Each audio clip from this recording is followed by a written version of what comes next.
My daughter cried into the phone. The cruise has been cancelled, Dad. Due to lack of funds, I believed her, took her debts to heart, and unpacked my suitcases. The next day, my father-in-law called to thank me for giving her my place on the liner. "Enjoy yourself," I said, hiding my anger. As soon as they boarded, I launched my revenge. In a panic, she called me 83 times. Before we continue, please subscribe to the channel and write in the comments what time it is where you are now. The suitcase lay open on my bed like a promise about to be kept. I'd been working on it all afternoon, 3 Hawaiian shirts pressed and folded, 2 pairs of khaki shorts, swim trunks still with tags attached, and enough sunscreen to protect a small army from the Mexican sun. The cruise itinerary sat on my nightstand, dog-eared from repeated reading. 7 days along the Riviera, departing in just 3 days. Cabo San Lucas, Puerto Vallarta, Mazatto, and cities I'd only seen in travel magazines and Travel Channel documentaries. I stood over the suitcase with my packing list, checking off items with a blue pen. Formal dinner jacket for the captain's night, check. Comfortable walking shoes for shore excursions, check. Prescription sunglasses, check. The excitement hummed through me like electricity coursing through old wiring. 63 years old, and this would be my first real cruise. My first time leaving the country since that college trip to Tijuana back in 1982. My phone rang, the generic ringtone echoing through the quiet house. Elma's name lit up the screen. "Hey sweetheart," I answered, tucking the phone against my shoulder while folding a linen shirt. "Don't tell me you forgot something important. I've got my list right here if you need to compare notes." Her voice came through tight, strained, different from her usual warmth. "Dad, I need to tell you something about the cruise." I stopped mid-fold, the shirt suspended in my hands. "Everything okay? You're not getting sick, are you? They say seasickness can be pretty rough, but I read that those patches work wonders. We have to cancel." The words tumbled out fast, like she'd been rehearsing them. "Glenn's having some financial issues at work and we just can't swing it right now." The shirt slipped from my hands onto the bed. My chest tightened. "Cancel? Elma. What happened? Is Glenn all right? Did something happen with his position? Do you need help?" "No. No. We'll figure it out." Her tone shifted, defensive, almost brittle. We can't go." "I'm really sorry, Dad." My disappointment felt heavy, physical, like someone had laid a wet blanket across my shoulders. But I pushed it down where she couldn't hear it. This was my daughter. If she was struggling, my vacation didn't matter one bit. "Hey, don't worry about it. These things happen. Your financial security matters more than a vacation. Way more. Thanks for understanding." Relief flooded her voice, loosening the tension I'd heard. "I have to go. Dinner's burning on the stove. I'll call you later." "Okay. Of course. Love you, sweetheart." The line went dead before she could respond. I stood there holding my phone, staring at the half-packed suitcase. The cruise brochure rested on top of my folded clothes, glossy photographs of turquoise water and white sand beaches. Couples walking along pristine shores. I picked it up, running my thumb across the images. The paper felt expensive, substantial. The birthday party flashed through my mind. Exactly 1 month ago, on a warm May evening, Elma had handed me the envelope with those tickets tucked inside. Her smile had been so bright, so genuine, lighting up her whole face. "You deserve this, Dad. We're so grateful for everything you've done for us." Glenn had stood beside her, nodding, his arm around her shoulders. They'd looked so happy, so proud to give me this gift. Other family members had clapped, congratulated them on such a generous gesture. I walked to my desk in the small home office and pulled open the middle drawer. The birthday card was still there, tucked into the cruise documentation folder alongside the printed itinerary and boarding passes. I lifted it out and read her handwriting again, tracing the words with my eyes. "Thank you for everything, Dad. This is just a small way to show our appreciation. We love you so much, Elma, Glenn, and the kids." My throat tightened, but I swallowed it back. Financial problems happen to everyone. Glenn was a good man. Worked hard in commercial real estate. They'd get back on their feet. This was just temporary. We'd reschedule. Maybe next year when things stabilized for them. I returned to the bedroom and began unpacking. Each item went back into its proper place. Shirts refolded into the dresser, organized by color and weight. Shoes lined up in the closet. Formal jacket returned to its garment bag. The methodical action soothed me, gave my hands something purposeful to do. This was just a setback, temporary. Family came first, always had, and Amon needed to focus on her household finances right now. The cruise documents went into the middle desk drawer, filed neatly behind the birthday card. I closed the drawer with a soft click that seemed too loud in the quiet house. "Next year," I said to the empty room, "they'll figure things out by then." I made myself a simple dinner. Grilled chicken breast, steamed vegetables, brown rice, put on the evening news while I ate at the kitchen table, went through my usual routine, dishes washed and dried, counters wiped down, coffee pot prepared for morning, but my eyes kept drifting to the calendar on the wall where I'd circled the departure date in red marker. 3 days from now, I would have been boarding that ship, feeling the ocean breeze, watching Phoenix disappear behind me. I took the marker and drew a single line through the circle. Clean, final, decisive. That night, I lay in bed, staring at the ceiling fan, rotating slowly overhead. The disappointment sat in my chest like a stone, heavy and immovable. But underneath it was something warmer. Pride in my daughter for being honest with me, for trusting me enough to admit when things weren't going well financially. That's what family did. We supported each other. We understood. We made sacrifices. I closed my eyes, still believing in her completely. Morning light cut through the kitchen blinds in sharp angles. I sat at the table with my coffee and the newspaper, trying to focus on local news instead of the cancelled cruise. The coffee tasted bitter, even with cream. My eyes scanned headlines without really reading them. My phone rang. Unknown number, but local area code. I answered casually. "Hello, Clark." Clark Wood. The voice boomed through the speaker, jovial and loud. "It's Floyd Cranston, Glenn's father. How are you doing?" I straightened in my chair. Floyd? I had met him maybe 4 times total. Holiday dinners, the wedding, one awkward barbecue. We weren't close. "I'm fine, Floyd. What can I do for you? I had to call and thank you personally for this incredible gift." His enthusiasm poured through the phone. "A Mexican Riviera cruise. I've dreamed about this type of vacation for years. Never thought I'd actually get to experience it." My coffee cup stopped halfway to my mouth. Everything inside me went cold and still. "What gift, Floyd? Don't be modest now." He laughed oblivious. "Elma told us how you insisted I take your spot on the cruise. Dad would want this for family," she said. "He'd want someone to enjoy it. That's real respect for elders, Clark. You raised her right." The kitchen walls seemed to tilt. My hand lowered the coffee cup back to the table with exaggerated care like I was moving underwater. "I see," I said. My voice came out flat, empty. "We're flying out tomorrow morning," Floyd continued, still riding his wave of excitement. "Glenn's excited. Elma's been packing all week. The kids are staying with Elma's friend. This is going to be the trip of a lifetime. Enjoy yourself, Floyd."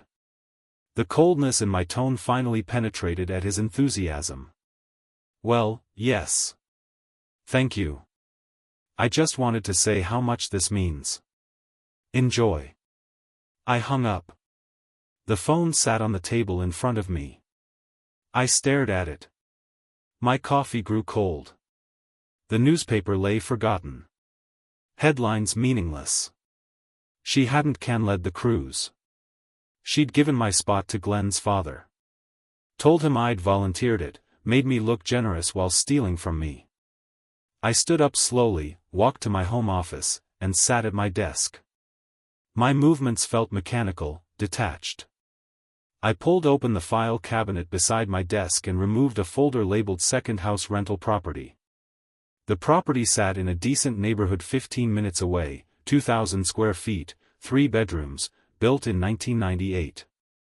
I'd bought it as an investment in 2010, thinking I'd rent it out for retirement income. Then Elma got married. She and Glenn needed a place temporarily after the wedding, just until they saved enough for their own down payment. 6 months, maybe a year. I'd handed her the keys, told her not to worry about rent until they were stable. That was 6 years ago. I opened my laptop and pulled up my banking records. The transaction scrolled past.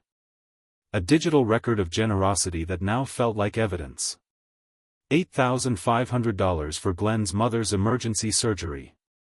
Later, I'd seen photos on social media of their new SUV purchased the same week.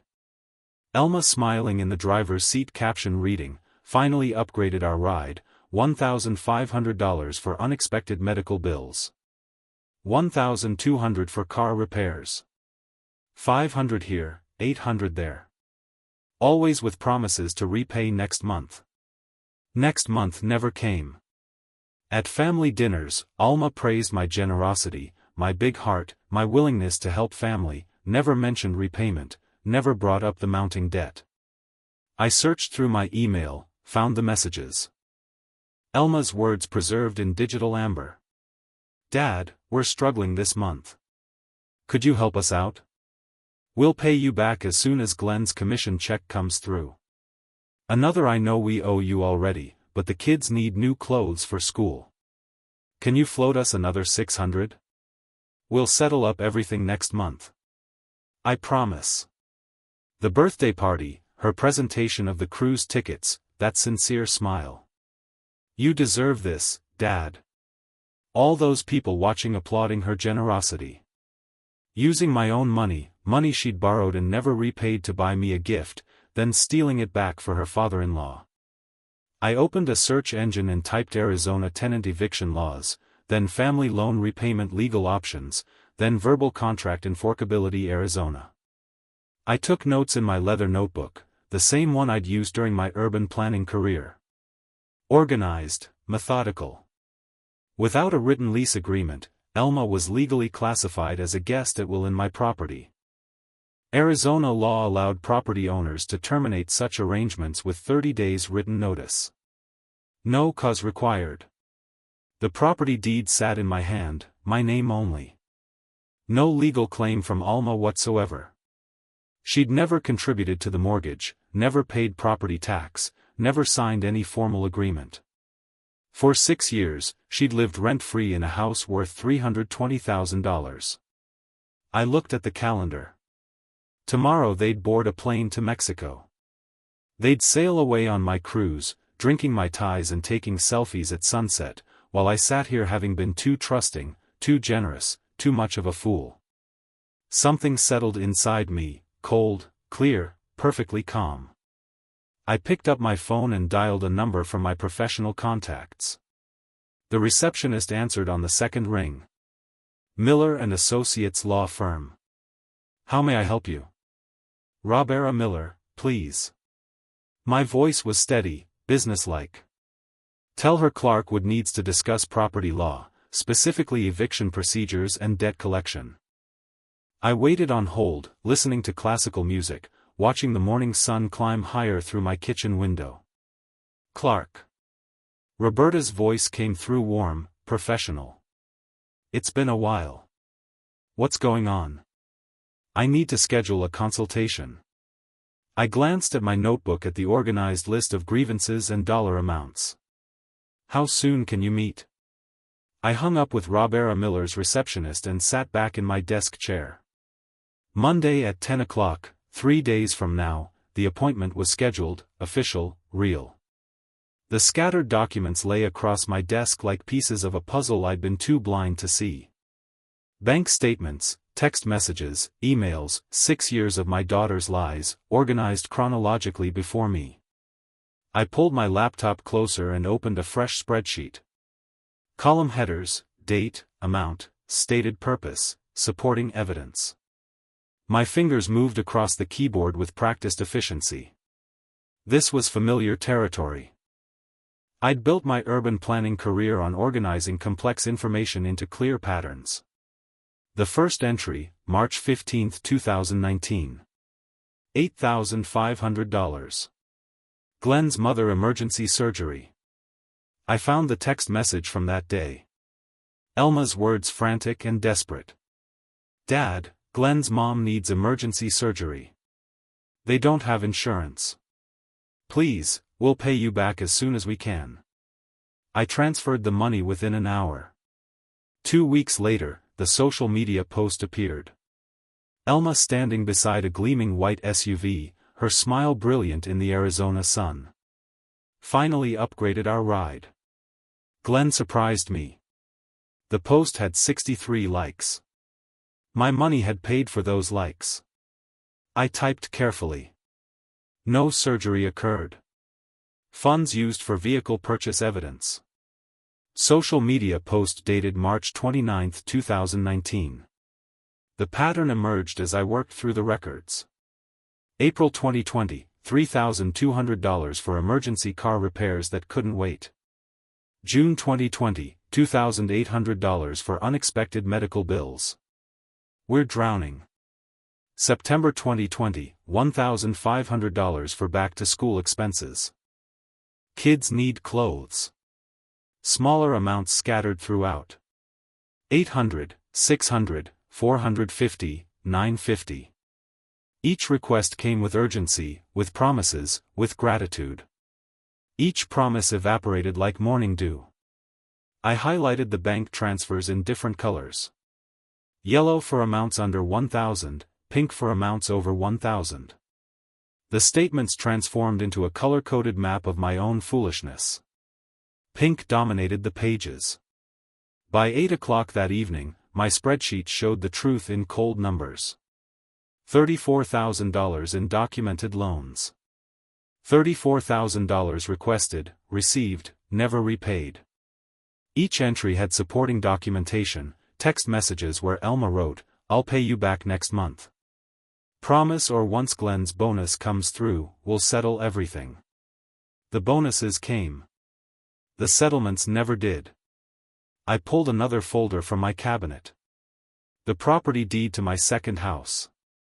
3 bedrooms, 2 bathrooms, built in 1998, purchased by me in 2010 as an investment property, located in a decent Phoenix neighborhood with good schools, currently valued around $320,000. The text exchange from 6 years ago still existed in my phone archive.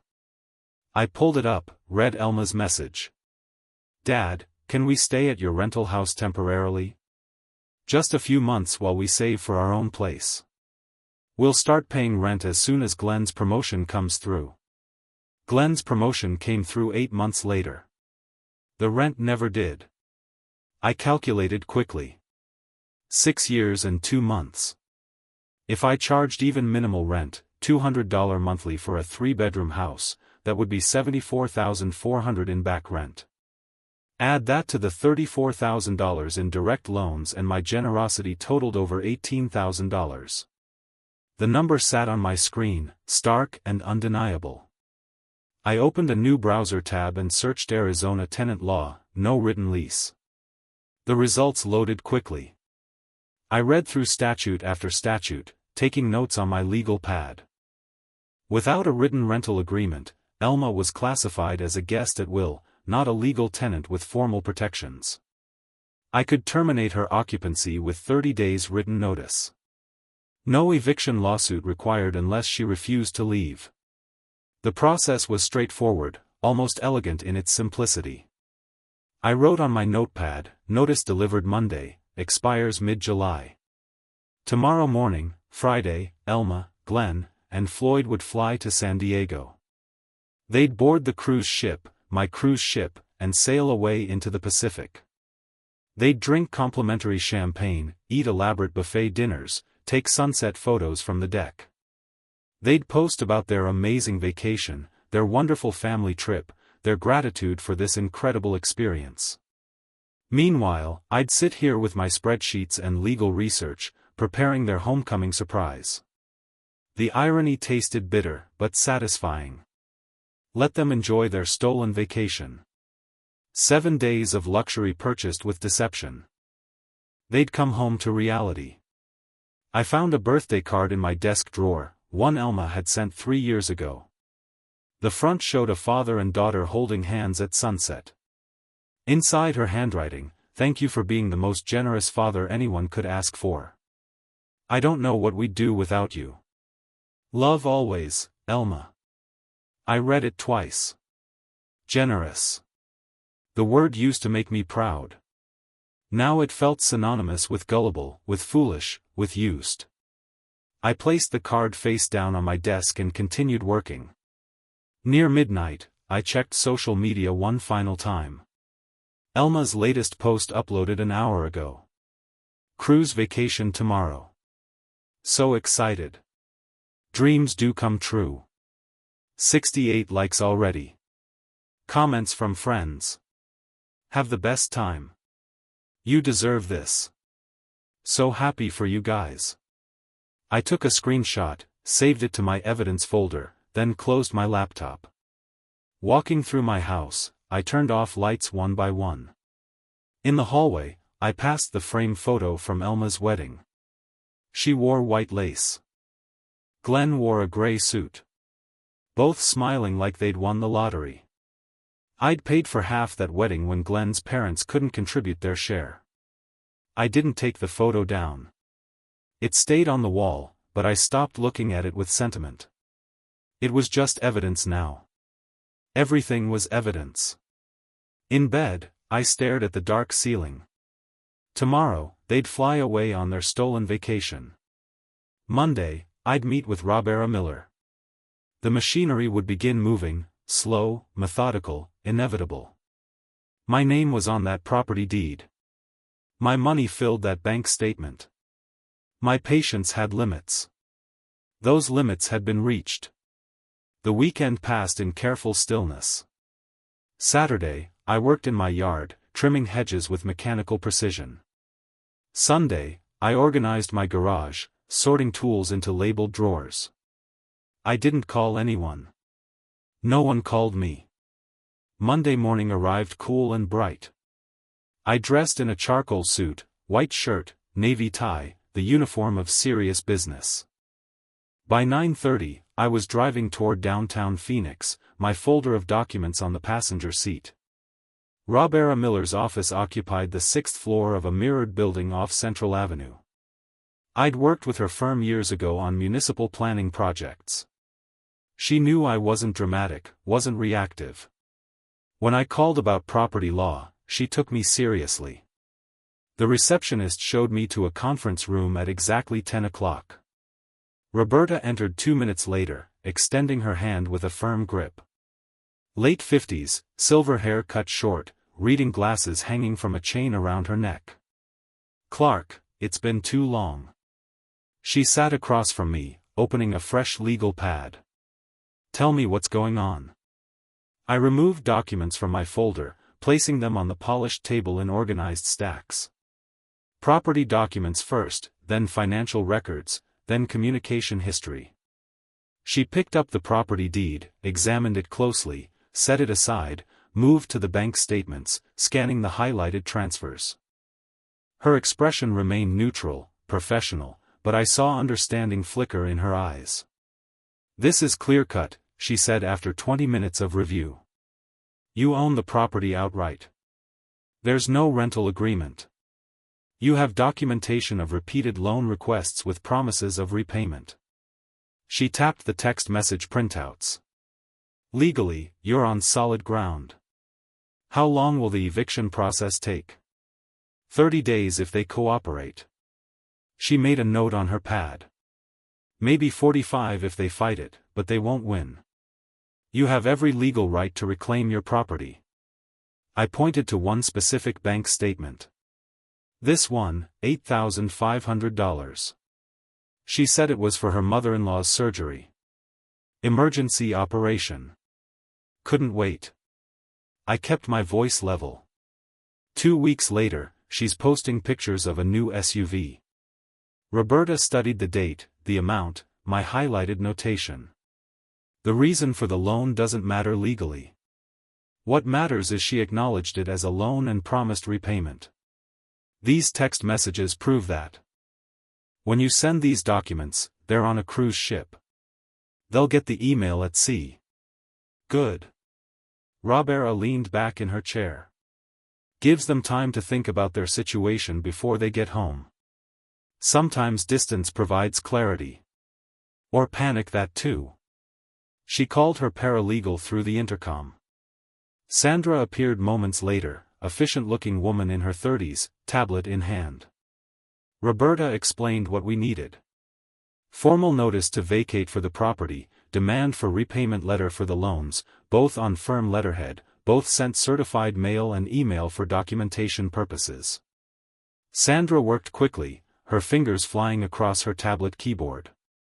She glanced up occasionally, asking clarifying questions. Property address, occupant names, total debt amount. I provided each answer precisely, no hesitation. Within 40 minutes, Sandra printed documents on heavy law firm letterhead. She prepared certified mail labels, addressed envelopes. She looked up at me, stylus poised over her tablet. Mr. Wood, can you confirm this email address for your daughter? She read it aloud. My daughter's email. I'd helped her set it up 15 years ago when she started college. That's correct. I paused. Send both documents. Sending now. I watched the tablet screen over Sandra's shoulder. The email composition window filled with text. Subject line, legal notice, time sensitive. 2 PDF attachments. Notice to vacate PDF and demand for repayment PDF. I could stop this with one word. I said nothing. Sandra tapped send. The screen showed a brief spinning circle. Then message sent successfully. 10:47 a.m. I exhaled slowly. The cruise ship had left San Diego 2 hours ago. 8:47 Phoenix time. Accounting for the time zone difference. They were probably settling into their stateroom right now. Unpacking suitcases, planning which restaurants to try first, taking selfies on the deck. Elma's phone would buzz with the email notification. She'd see my attorney's name in the sender field. She'd open it with confusion, maybe irritation at business, interrupting her vacation.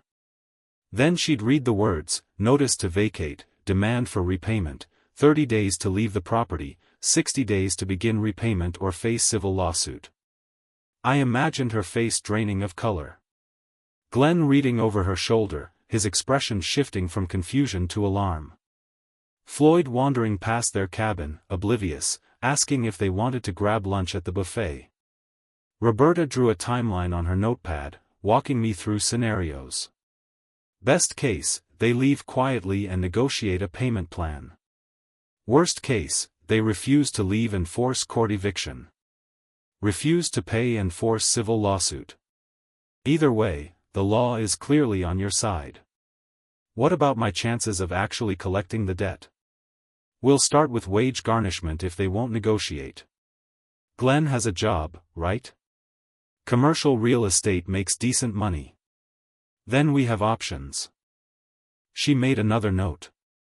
One more thing, she'll likely try to contact you, probably multiple times. You're not required to speak with her. Any communication can go through this office. I stood gathering my copies of the documents. I understand. I paused at the door, but I'll answer when she calls. She deserves to hear my voice when she realizes what's happening. Roberta nodded once. No judgment in her expression, just acknowledgement. I paid the retainer fee at the front desk, $2,500 for both matters, then rode the elevator down 6 floors. My footsteps echoed in the parking garage. I found my car, got in, sat in the driver's seat without starting the engine. The documents were sent, the timeline was set.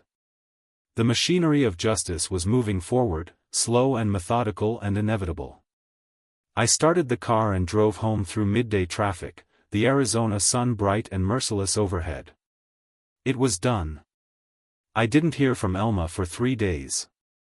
I knew she was at sea enjoying her stolen vacation.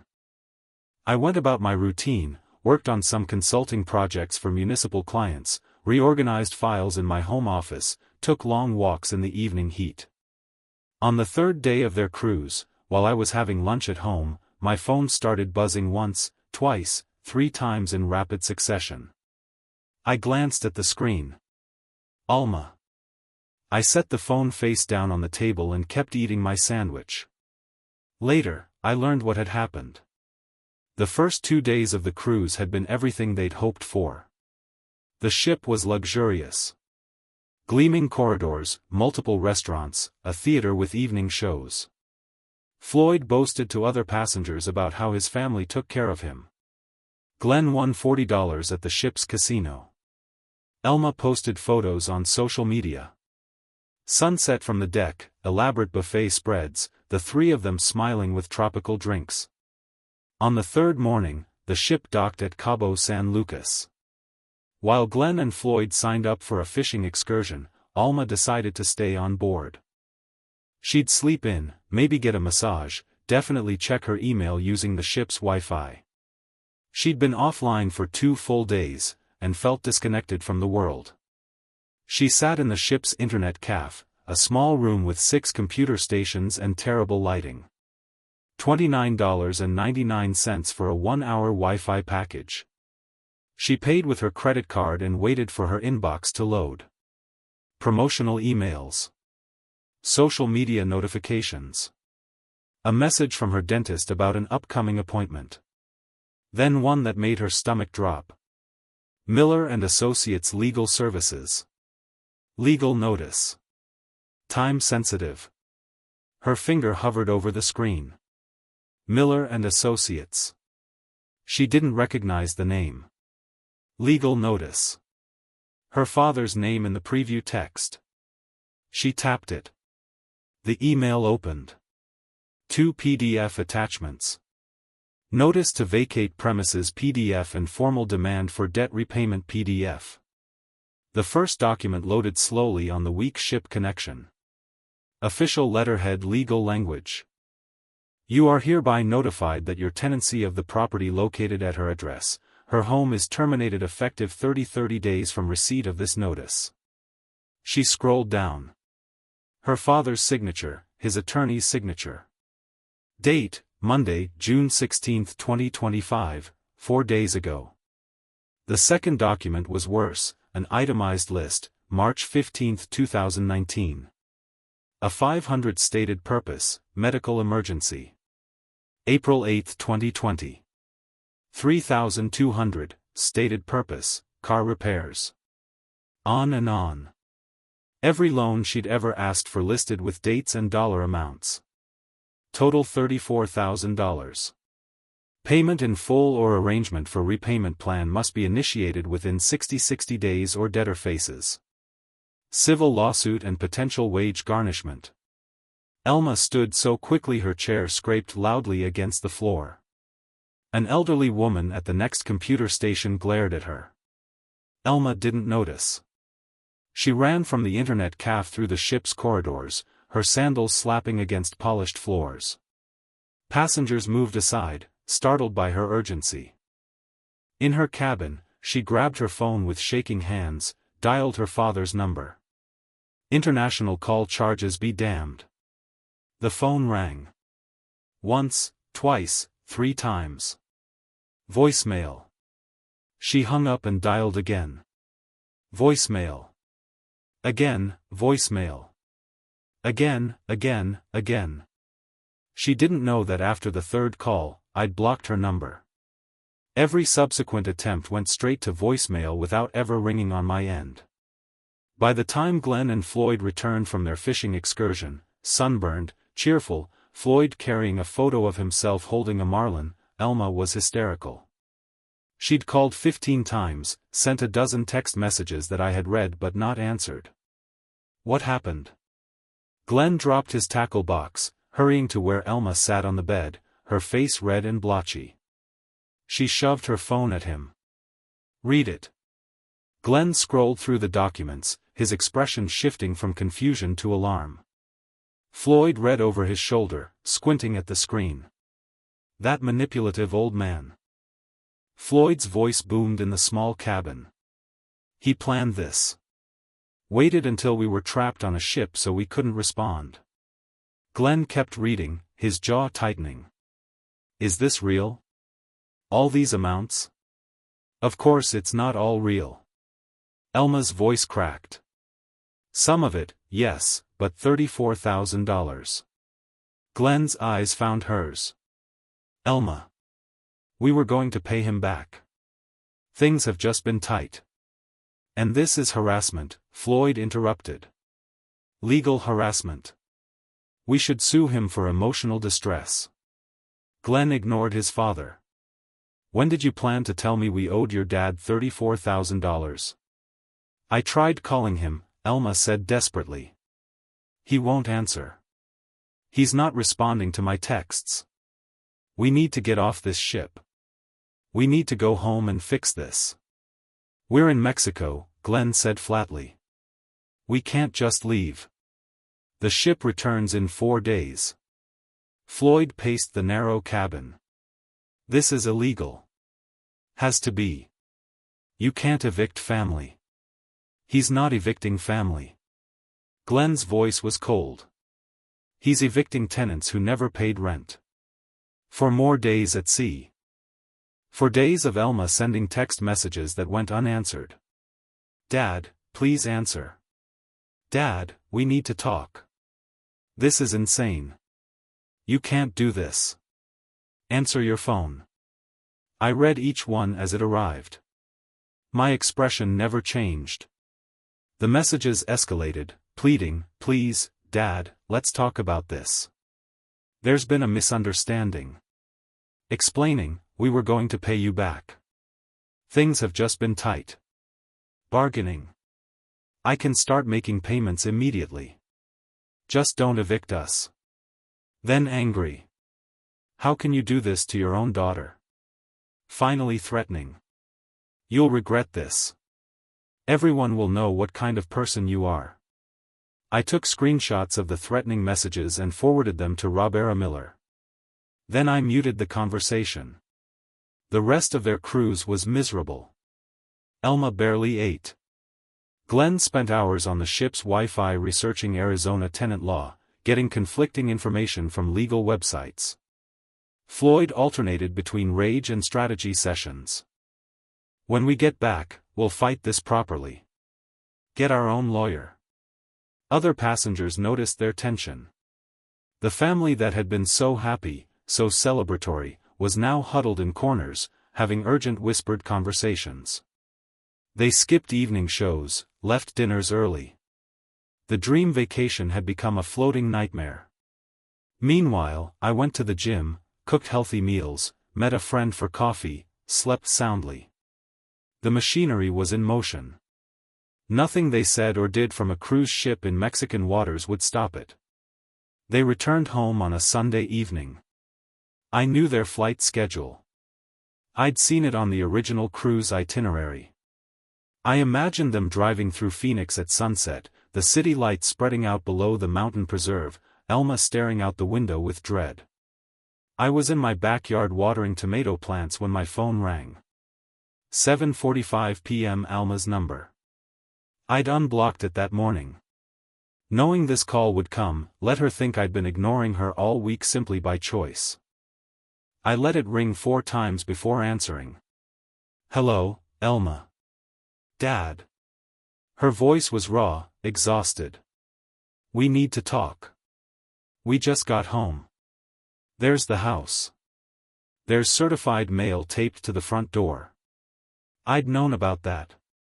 The certified letters had been returned to Robert Miller's office after delivery attempts failed.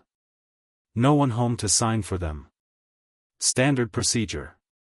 Tape them to the door. Everything documented, everything proper. "Yes," I said.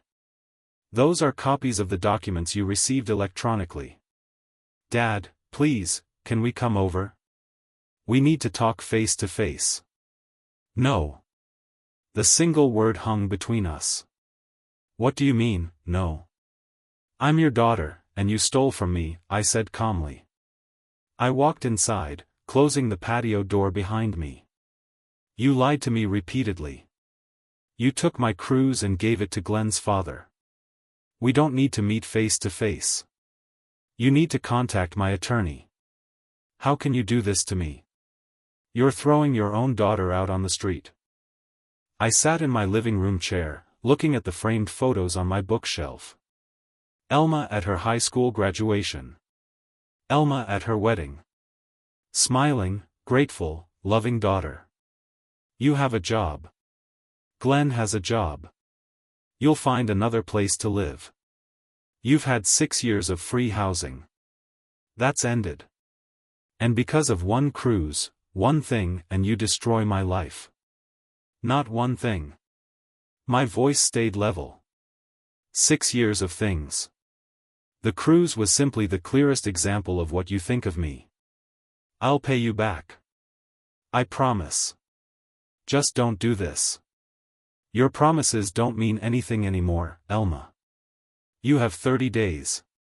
Contact my attorney if you need clarification. Dad, please. She was crying now. I made a mistake. I'm sorry. Give me another chance. I looked out my window at my garden, at the roses I'd planted last spring. You made your choice when you gave my crew spot to Floyd. I'm making mine now. I pressed the red button. The call ended. I set my phone on the side table and returned to my book. At Elma's house, my house, the scene was different.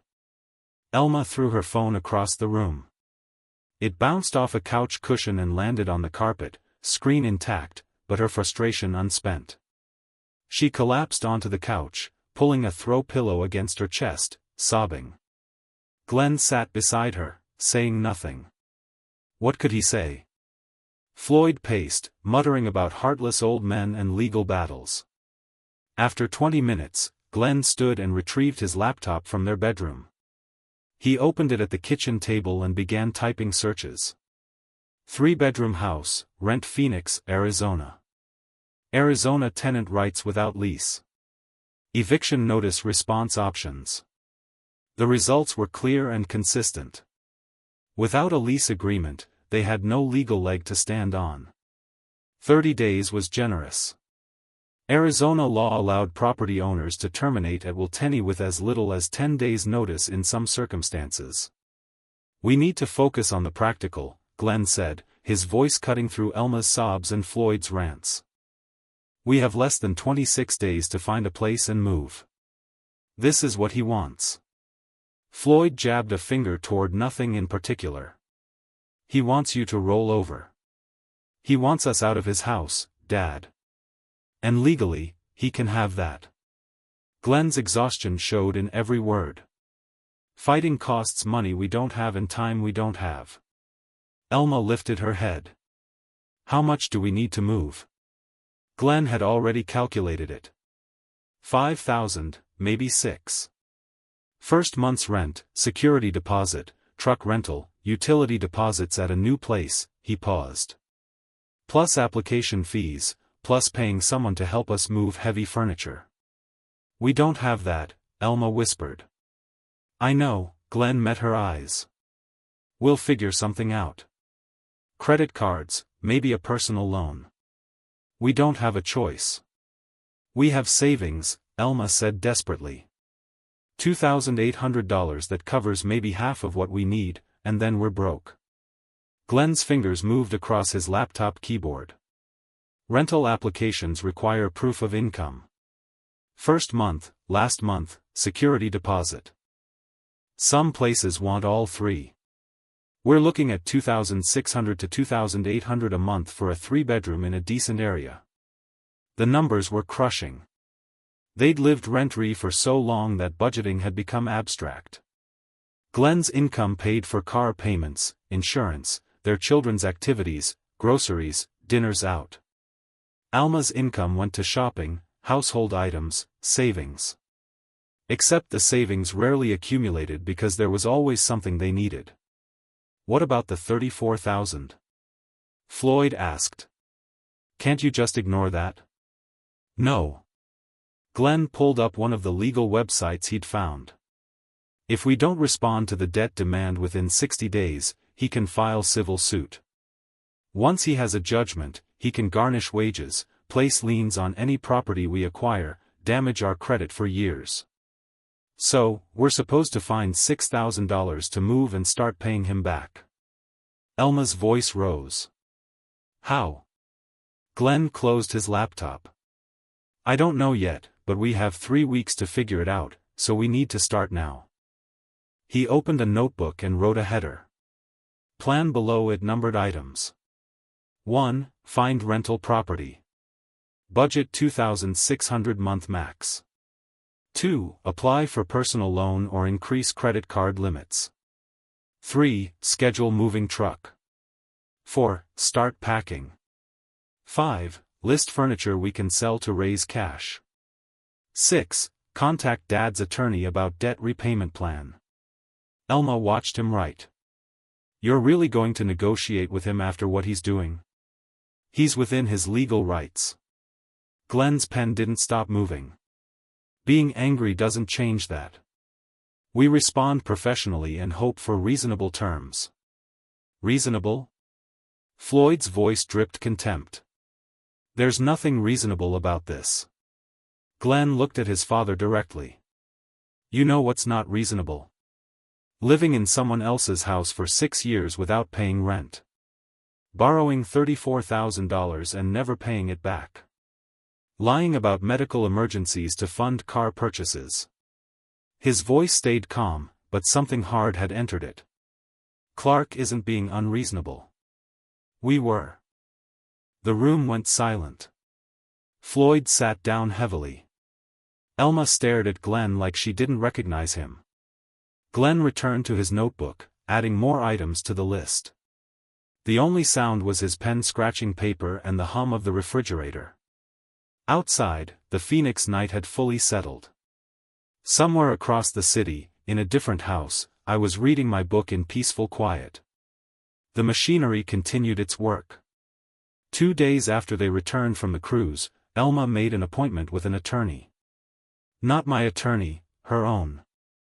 I learned about this later through Roberta, who received a call from Marcus Chen's office requesting copies of the eviction documents. I wasn't concerned. The law was clear, and all my documentation was in order.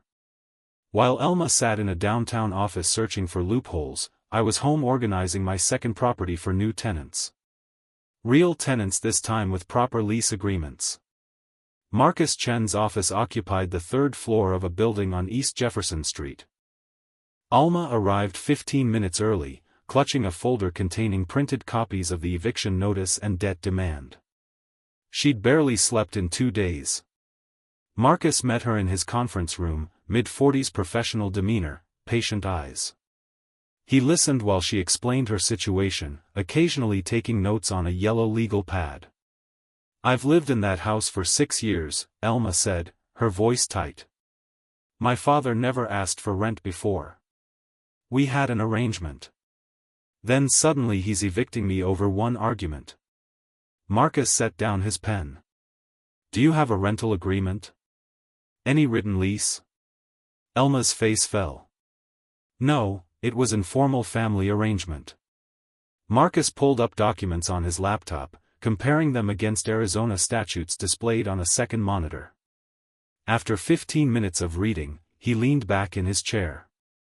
"Mrs. Cranston, I need to be honest with you. Without a rental agreement, you're classified under Arizona law as a guest at will, not a tenant. Your father has the legal right to terminate your occupancy with 30-day notice." He tapped the eviction document, which he's provided. "But there has to be something. I could file motions to delay the process, maybe buy you a week, possibly 2. Marcus' tone remained professional but firm. "It would cost between $2,500 and $3,500 in legal fees, and ultimately you'd still lose. Worse, fighting and losing creates a formal eviction record that makes renting elsewhere extremely difficult." Elma stared at the table. "So, I'm just supposed to leave? My professional advice? Start looking for new housing immediately. Use the remaining time productively." Marcus pulled up the debt demand document. "Now, about this $34,000. Can I ignore it?" Marcus scrolled through the attached evidence, bank transfers, text messages. "These aren't gifts, Mrs. Cranston. You acknowledge them as loans in writing multiple times. If your father files a civil suit, he'll almost certainly win a judgment. Then he can garnish wages, levy bank accounts, damage your credit for years." He looked at her directly. "Fighting this costs money you don't have, and the outcome is predictable." Alma felt walls closing in. "So, what do I do?" "Negotiate a payment plan if possible. Some monthly amount you can sustain." Marcus paused, though given the circumstances, I'm not sure he's interested in negotiating. "He's not," Elma whispered. That evening, Elma sat at her kitchen table with her laptop open. Glenn and Floyd had gone to bed. The house was quiet except for the hum of the refrigerator. She opened Facebook and began typing. The post took 30 minutes to craft. She wrote about a heartless father evicting his daughter and grandchildren over one disagreement. About years of family loyalty being thrown away, about elderly parents who forget what family means. She didn't mention the free housing, the unpaid loans, or why her father was angry. Just selective facts arranged to paint him as the villain. Her finger hovered over the post button. She clicked it. Then she shared the post to 3 Phoenix community groups. Within an hour, comments appeared. Some of Elma's friends expressed shock. "That's terrible. How can a father do that? Praying for you." But others asked questions. "Why were you living in his house? Were you paying rent? What was the disagreement about?" A woman who'd worked with me on a municipal project commented, "I know Clark would professionally. He's one of the most reasonable people I've met." There's always 2 sides to these stories. Floyd added his own comment. "Manipulative old man thinks he can control everyone. This is what happens when people get bitter and small." His aggressive tone backfired. Several people responded with variations of, "Wait, you're the father-in-law. Aren't you living in the Cruz situation?" Elma refreshed the page obsessively. The support she'd hoped for wasn't materializing. Instead, uncomfortable details were emerging through questions she couldn't answer without revealing more truth. By midnight, the post had 73 comments and was becoming a debate rather than the rallying cry she'd intended. The next morning, Roberta emailed me a screenshot. "Thought you should see this. Want to respond publicly or pursue defamation?" I read the post once. Alma had been careful. No outright lies, just strategic omissions. I replied to Roberta. No response needed. Public opinion doesn't change property law. I didn't comment. Didn't defend myself. Didn't engage. A neighbor mentioned it to me at the grocery store. Saw something about you online. Everything all right? Family matter. I said being handled properly. That was all. Elma checked her Facebook post compulsively over the following days. She responded to supportive comments, ignored critical ones, deleted a few that were too pointed, but the narrative kept fragmenting. People who knew me defended my character without directly contradicting her. People who didn't know either of us asked logical questions that exposed holes in her story. By the third day, the post had run its course. New posts buried it in people's feeds. The groundswell of support never came. The public pressure she'd hoped would somehow change the situation never materialized. In my home office, I continued preparing rental applications for my second house. I'd already received inquiries from 3 interested families, all with verifiable income references and willingness to sign proper leases. Facebook posts didn't appear on eviction notices. Emotions didn't override property law. Sympathy wouldn't extend a legal deadline. The calendar showed 18 days remaining. The machinery continued its work, indifferent to social media outrage that never quite happened. On day 25 of the 30-day notice period, Roberta called me. "They haven't moved.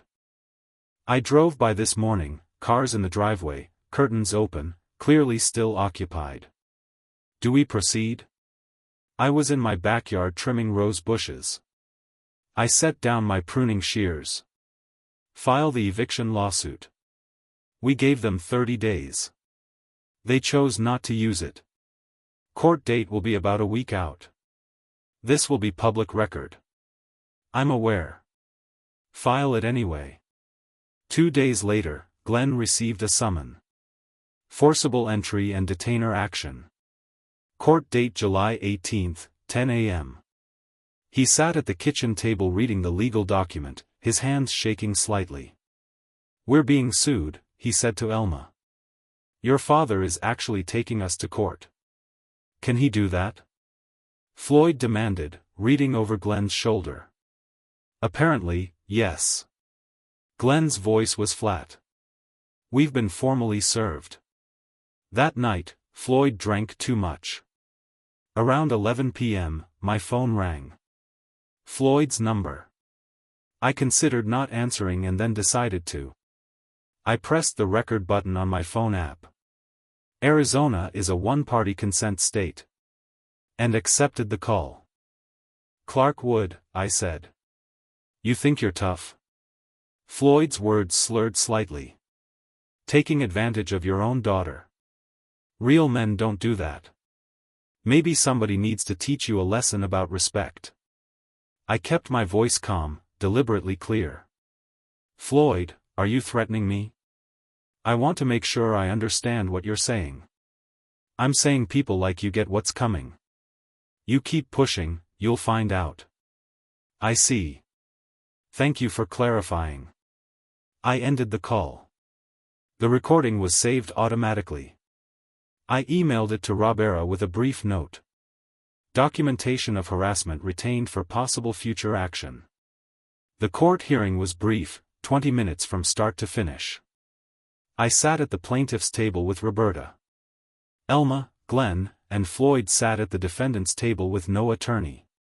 The judge, a woman in her 50s with sharp eyes and no patience for drama, reviewed the file before calling the case. Wood versus Cranston, forcible entry and detainer. She looked up. "Mrs. Cranston, do you have any written agreement with the property owner?" Elma stood.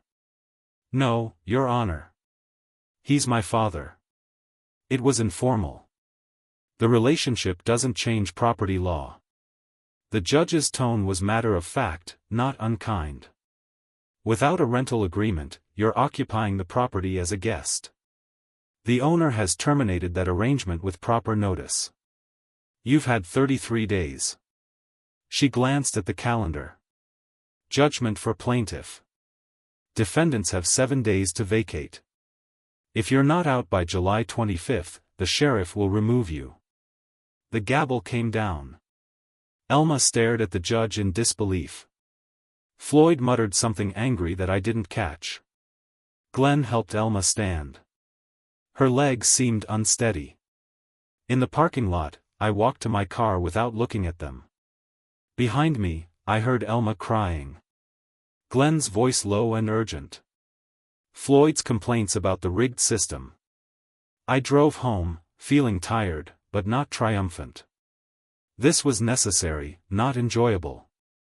That evening, Glenn got serious about apartment hunting. He'd been passively looking before, hoping something would change. Now with a 7-day sheriff's deadline, hope was irrelevant. He found a 2-bedroom apartment in a less desirable neighborhood. Older buildings, small units, but clean and available immediately. $1,850 a month. Same amount for security deposit. First month up front. It's smaller than what we had, the apartment manager said, showing Glenn and Elma through the unit the next day. But it's what I've got available now. Glenn looked at Elma. She said nothing, her face blank. We'll take it, Glenn said. When can we sign? Right now if you've got the deposit. Glenn pulled out his credit card. A cash advance at 27% APR. The available credit barely covered deposits and first month's rent. Let's do it. They signed a proper lease. 12-month term. Rent due first of each month. Late fees specified. Pet policy outlined everything formal, legal, binding, everything they'd never had with me. Over the next 4 days, they moved. Glenn rented a truck. A few friends helped carry furniture. Floyd complained about his back, but didn't lift anything heavy. Alma packed boxes mechanically, her movements automatic. I didn't watch them move. I stayed in my first house, working on consulting projects, maintaining my routine. Roberta texted me updates. Truck's there. Looks like they're making progress. House appears cleared out. On July 24th, Glenn called me. The first time we'd spoken directly since this began. The house is empty, he said. His voice was exhausted. We're out. Keys are on the kitchen counter. Thank you for letting me know. The debt, Glenn said. The $34,000. We can't pay it all, but I want to set up a payment plan, something manageable. I leaned back in my chair. This wasn't Elma calling. This was Glenn, the one who'd finally seen reality clearly. Have your wife contact Roberta Miller's office. They'll discuss terms. She won't. Glenn paused. She's not in a good place right now. Can I handle this directly? You can try. Roberta will need Elma's agreement in writing since the debt is in her name. I'll get it. Glenn sounded determined. I'll make this right. We'll see, I said, and ended the call. The next day, I drove to my second house, the house I'd owned for 15 years. The house where Elma had lived rent-free for 6 years. The house that was finally mine again. I walked through empty rooms. They'd cleaned reasonably well. Some minor damage, scuff marks on walls, scratches on hardwood floors. Nothing major, nothing worth pursuing. In the living room, afternoon light streamed through windows they had left open. The house felt different, lighter, mine.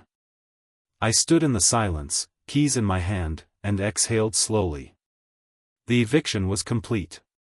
The property recovered, the legal precedent established.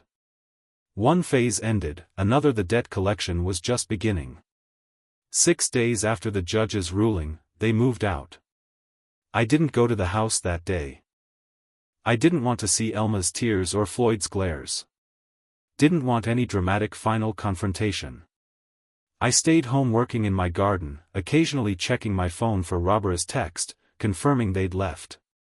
It came at 4 in the afternoon. Property vacated. Keys left on kitchen counter. I waited another hour before driving over to inspect what they'd left behind. The house felt hollow when I entered. Empty rooms echoed my footsteps. Most furniture was gone. Elma had taken pieces I'd given her over the years, which I'd expected. The living room, where her children had played, showed rectangular impressions in the carpet where furniture had stood. Darker patches marked 6 years of occupation. I walked through systematically, phone in hand, photographing each room. Missing items caught my attention. The coffee table I'd bought specifically for this house. Some framed artwork from the hallway. Various kitchen utensils. Bathroom towels. Light bulbs removed from fixtures. Small acts of petty revenge totaling maybe $2 or $300 in value. Not worth pursuing. In the master bedroom, I opened the closet. Empty hangers. A single sock forgotten in the corner. I photographed the space. Made notes on my phone. Carpet cleaning required. Paint touch-ups in hallway. Minor repairs to closet door. The house was structurally sound. It would rent easily once cleaned. I stood in the empty living room as afternoon light slanted through western windows. For 6 years, this space had housed my daughter's family. Birthday parties, holiday dinners, children growing, all of it happening while I paid the mortgage, the property taxes, the insurance, the maintenance costs. I felt nothing but relief. The house could breathe again. I locked up and drove home, already reviewing the 3 rental applications Roberta had forwarded, proper tenants this time, background checks, employment verification, legal lease agreements, no more family favors. 1 week after the move-out, Roberta sent Elma the formal debt repayment demand via certified mail and email. The letter was clear and professional. $34,000 owed. Itemized list of loans with supporting documentation attached. 30 days to respond with payment plan or full payment. Failure to respond would result in civil lawsuit. Elma received it on a Tuesday morning. She sat at the small kitchen table in her cramped 2-bedroom apartment, reading through the pages. The itemized list looked brutal in black and white. $8,500, $3,200, $2,800, plus multiple smaller amounts. Each entry included the date, bank transfer record, and screenshots of her own text messages promising repayment. The evidence was undeniable. She set the letter face down on the table, walked to the kitchen drawer, and filed it away. "What are you going to do about it?" Glenn asked that evening. "He's bluffing. He got his house back. He made his point. He won't actually sue." Glenn looked at her for a long moment. "Elma, I don't think he won't sue his own daughter. I know him. This is just intimidation." Glenn was too exhausted to argue. They ignored the demand. 30 days passed. I met with Roberta in her office on a Wednesday morning. She had all documents prepared. She had been ready for this outcome for weeks. "File the lawsuit," I said. She nodded, opened her laptop, and began the electronic filing process. I watched over her shoulder as she uploaded documents, bank transfer records, text message screenshots, emails, the unanswered demand letter. The filing fee was $349. I paid it without hesitation. The confirmation appeared on screen. Case filed successfully. Civil action for debt collection. Case number CV 25085547. Court date, August 28, 2025. 9:30 a.m. Done, Roberta said. 2 days later, Elma received the civil summons. A sheriff's deputy knocked on her apartment door, handed her the envelope, had her sign for it. She opened it with shaking hands. Her father wasn't bluffing. Glenn's reaction when she showed him, "We need to find money for a payment plan now." But they were stretched impossibly thin. New rent $150 monthly. The security deposit and first month had maxed out their credit cards. Moving costs had drained their savings to $400. Glenn made about $7,000 monthly. After rent, car payments, insurance, utilities, food, and minimum credit card payments. They had maybe $100. The $34,000 judgment loomed like a mountain they couldn't climb. Floyd called me 3 days after Elma received the summons. "Let's put this behind us," he said, his tone attempting conciliation. "Family is family. Forget the money. Let them start fresh. Floyd, the lawsuit proceeds as filed. Don't contact me again." I ended the call and blocked his number. 2 days later, he showed up at my house. I watched from my living room window as he parked in my driveway, walked to my front door, and knocked. He waited, knocked again, called out my name. I didn't move. After 5 minutes, he returned to his car and drove away. I texted Roberta. Floyd attempted contact at my residence despite being told not to. Documented on doorbell camera timestamped footage available if needed. Her response noted will include in case file if he escalates. Floyd's power and authority had proven meaningless against legal process. He slunk back to his own home, diminished and irrelevant. The court date approached. Glenn contacted Marcus Chen, the attorney Elma had consulted months ago. With limited funds, they paid $1,500 for Marcus to represent them at the hearing. Marcus reviewed the evidence and delivered honest advice. "We can't win. The documentation is overwhelming. Best strategy is to request a payment plan rather than lump sum judgment." Alma wanted to fight anyway. Marcus gently explained that fighting without grounds was wasting money they desperately needed. On August 26, 2 days before the hearing, I received rental applications from a young couple. Both teachers solid income, excellent references. I approved their application, signed a 1-year lease, and scheduled their move-in for September 1. The circle was closing. My property would house proper tenants. My debt would be acknowledged legally. My boundaries would be legally enforced. Everything I'd worked toward since that phone call from Floyd about the cruise. The machinery had done its work.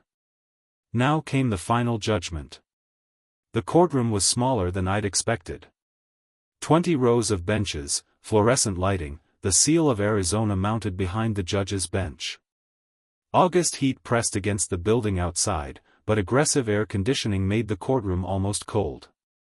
I sat at the plaintiff's table with Roberta. Elma, Glenn, and Marcus Chen sat at the defendant's table. Floyd was somewhere behind us. I didn't turn around to look. The judge entered. We stood. She sat. We sat. Civil Action CV 2025 0.547 Wood v. Cranston, Debt Collection Matter. The judge glanced at her file. "Ms. Miller, present your case." Roberta stood, professional and precise. She submitted exhibits, bank transfer records, printed text messages, emails, the unanswered demand letter. She walked the judge through the timeline. 6 years of loans, each one requested, with promises of repayment, none ever repaid. The evidence shows clear acknowledgement of debt. Roberta said the defendant explicitly described these transfers as loans in writing, repeatedly promised repayment, and never contested the debt until legal action became necessary. The judge examined the documents, looked at Marcus Chen. Defense, Marcus stood. He looked tired. "Your Honor, these were family transactions. My client's father helped her during difficult times. The informal nature of family communications doesn't necessarily indicate legal debt obligation." Mr. Chen. The judge held up a text message screenshot. "Your client wrote, and I quote, 'I'll pay you back next month, Dad. Promise.' Does that sound informal or does it sound like acknowledgement of debt?" Marcus hesitated. Family communications are often casual, but they do reflect acknowledgement of debt. "Continue, Miss Miller." Roberta presented the remaining evidence efficiently. The pattern was undeniable. Request for money. Promise to repay. Money transferred. No repayment. Repeat. $34,000 over 6 years. Marcus made his closing argument. "Your Honor, imposing a judgment would create severe financial hardship. My client has 3 children, limited income. Mr. Chen, hardship doesn't erase debt. It may affect payment terms, but not the existence of the debt itself. The judge closed the file. The evidence overwhelmingly supports that these were loans with acknowledged repayment obligation. Judgment for plaintiff, $34,000. She paused, looked at Elma. Given your financial situation, I'm ordering structured payments, 12 monthly installments of approximately $2,833. First payment due September 15. Failure to comply will result in wage garnishment. The gavel struck. It was over in 23 minutes. Outside the courtroom, we waited for the elevator. Alma stood 10 feet away, staring at nothing. Glenn talked quietly with Marcus Chen. Floyd muttered angry words I couldn't hear. The elevator arrived. We all entered. Separate groups in the same small space. The doors closed. I looked at Elma. She looked at the floor. I'm not cruel, Elma, I said quietly. I just stopped being your free resource. Maybe someday you'll understand that boundaries aren't punishment. They're necessary. She didn't respond. Just looked at me briefly, then away. The elevator opened. I stepped out first, Roberta beside me. We walked across the lobby and into the Phoenix heat without looking back. In the parking garage, as Glenn unlocked their car, Elma finally spoke. $2,800 a month for a year. How are we going to do this? We'll figure it out, Glenn said. We have to. From the back seat, Floyd started. This is ridiculous. You could appeal. Dad, stop. Glenn's voice was sharp. Final, just stop. We lost. It's over. Floyd fell silent. For once, he had no response. That evening, I sat on my back patio watching the sunset paint the Phoenix sky in shades of orange and purple. My phone rang. Roberta, first payment posted today, she said. Full amount on time. They're complying with the judgment. Good. I felt something release in my chest. That's all I wanted. Not free money, but accountability. How are you feeling about everything? I considered the question. Peaceful, like I finally set down something heavy I'd been carrying too long. You did the right thing, Clark. I know. We said goodbye. I set my phone aside and returned to watching the sunset. The next week, new tenants moved into my second house.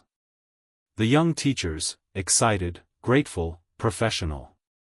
They signed their lease, paid their first month's rent and security deposit, took their keys with genuine appreciation. I showed them how the thermostat worked, explained the sprinkler system for the front yard, gave them my contact information for maintenance issues. Thank you so much, the wife said. We've been looking for months. This is perfect for us. Glad it worked out, I said. I locked the door behind me as I left, feeling lighter than I had in years. Over the following weeks, payments arrived like clockwork. September 15, 10:33. October 15, 28:33. Elma and Glenn were keeping their agreement, probably through sacrifice and tight budgets. But they were doing it. I didn't track Elma's social media anymore. Didn't ask mutual acquaintances about her life. The connection was severed, not through anger, but through necessity. She needed to build a life without using me as a foundation. I needed to live without being used. In late September, I booked a cruise. Not to Mexico. I chose Alaska instead. A different experience entirely. I'd finally take the vacation I'd been owed on my own terms, paid for with my own money. The morning I left for the airport, I stood in my living room looking at the photo from Elma's wedding. She wore white lace, smiled brilliantly, full of hope for her future. I'd been so proud that day. I left the photo on the wall. It was part of my history. Even if that relationship had changed irrevocably, you don't erase the past. You learn from it and move forward. At the airport, waiting for my flight, I felt the weight of the past months lift completely. The revenge I'd pursued wasn't about punishment. It was about enforcing boundaries, demanding accountability, refusing to be taken advantage of anymore. Justice, that's what I had sought. And justice, cold and impartial and absolute, was what I'd received. My boarding group was called. I picked up my carry-on bag and walked toward the gate, leaving Phoenix behind, heading toward Alaskan glaciers and new horizons. The machinery had completed its work. The scales were balanced. I was free. If you like this story, please like this video, subscribe to the channel, and share your impressions of this story in the comments. To listen to the next story, click on the box on the left. Thank you for watching.